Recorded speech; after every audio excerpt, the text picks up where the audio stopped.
Good morning बच्चों। आज हम लोग बायोलॉजी का क्लास करेंगे।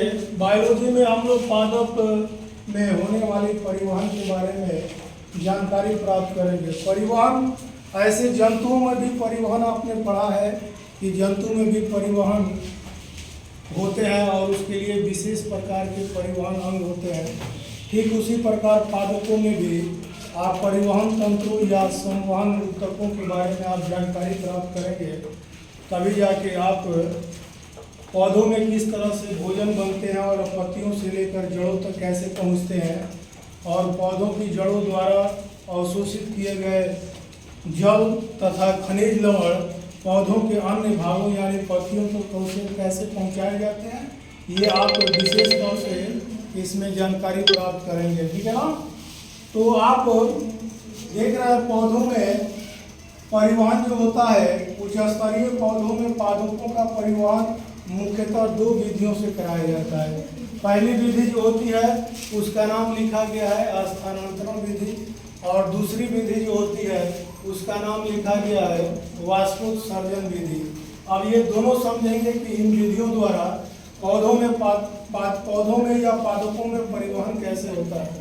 जैसे यहाँ देख रहे हैं, खनिज एवं भोजन के जलीय घोल का पौधों के रूप में एक भाग से दूसरे भाग में जाना स्थानांतरण कहलाता है। कह रहा है कहा कि कोई भी स्थानांतरण जलीय घोलों के रूप में होता है पौधों में।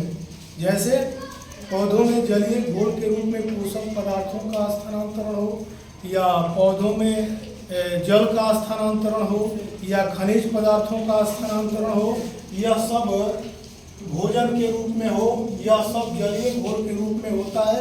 मतलब पौधों के एक भाग से पौधों के दूसरे भाग तक पहुंचा देना, यही क्या कहलाता है, स्थानांतरण कहलाता है। दूसरा टॉपिक आप देखेंगे, इसी में दिया गया है, जबकि पादपों की सतहों पर पाए जाने वाले वात तंत्रों, वात रंध्रों का मतलब होता है स्टोमेटा। क्या मतलब होता है, स्टोमेटा। आप जानते हैं कि हरे पेड़ पौधों की पत्तियों पर या छालों पर बहुत सारे छोटे छोटे रंध्र पाए जाते हैं, छोटे छोटे छिद्र पाए जाते हैं, जो वाष्पोत्सर्जन की क्रिया में या प्रकाश संश्लेषण की क्रिया में अपने एक स्पीड से कभी ज़्यादा या कभी कम या नॉर्मल स्पीड से खुलते और बंद होते रहते हैं, जिसके कारण कुछ पदार्थों का बाहर जाना और वायुमंडल से कुछ गैसों का अंदर लेना, ये क्रिया बराबर चलती रहती है। इस तरह से आप देख रहे हैं कि वह स्टोमेटा या रंध्र से होकर जल का भाप के रूप में वातावरण में विलीन होना वाष्पोत्सर्जन क्रिया कहलाता है। आप जान रहे हैं कि पौधों के बाहरी हिस्सों पर पाए जाने वाले जो पत्ते हैं या छाल है, वो लगातार प्रकाश संश्लेषण क्रिया के दौरान प्रकाश की तीव्रता के आधार पर वो खुलते और बंद होते रहते हैं। प्रकाश की तीव्रता के आधार पर खुलने और बंद होने का स्पीड या प्रक्रिया या गति कभी बढ़ती कभी घटती रहती है। जैसे वो खुलते और बंद होते हैं, उस क्रिया के अंतर्गत पौधों में पाए जाने वाले जलवाष्प या जल वाष्प के रूप में, गैस के रूप में बाहर निकल जाते हैं और वायुमंडल से कार्बन डाइऑक्साइड या कभी ऑक्सीजन का अवशोषण करते हैं। आप समझ रहे होंगे कि कार्बन डाइऑक्साइड पौधे अवशोषित करते हैं और ऑक्सीजन देते हैं। कभी कभी पौधे प्रकाश न रहने पर क्या करते हैं, उल्टी प्रक्रिया करने लगते हैं, कार्बन डाइऑक्साइड छोड़ने लगते हैं और ऑक्सीजन लेने लगते हैं। इसीलिए कहा जाता है कि रात के अंधेरों में पेड़ के नीचे नहीं सोना चाहिए, पौधों के नीचे नहीं सोना चाहिए, घुटन होने लगती है। कारण क्या है, ऑक्सीजन की मात्रा वहाँ कम हो जाती है। तो कभी ये क्रिया जो होता है, ये स्टोमेटा के खुलने और बंद होने की क्रिया में ही शामिल है। इसी क्रिया को क्या बोलते हैं, वाष्पोत्सर्जन।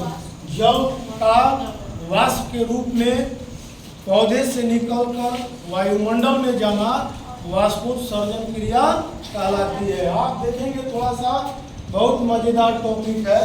पौधों में पदार्थों के परिवहन के लिए परिवहन तंत्र या संवहन तंत्र होते हैं, जो 2 प्रकार के ऊतकों से बना होता है। मैं अभी आपको बता रहा था कि पौधों में भी एक विशेष ऊतक या कोशिकाएं होती हैं जो इस प्रकार के क्रियाकलाप को अंजाम देती है। जैसे मैं आपसे पूछूं कि खाना आप किससे खाते हैं, तो आप बताएंगे ना कि मुंह से खाते हैं और वो जाता है पेट में। अब नाक से कोई कहता है तो हंसने वाली बात हो जाती है क्या?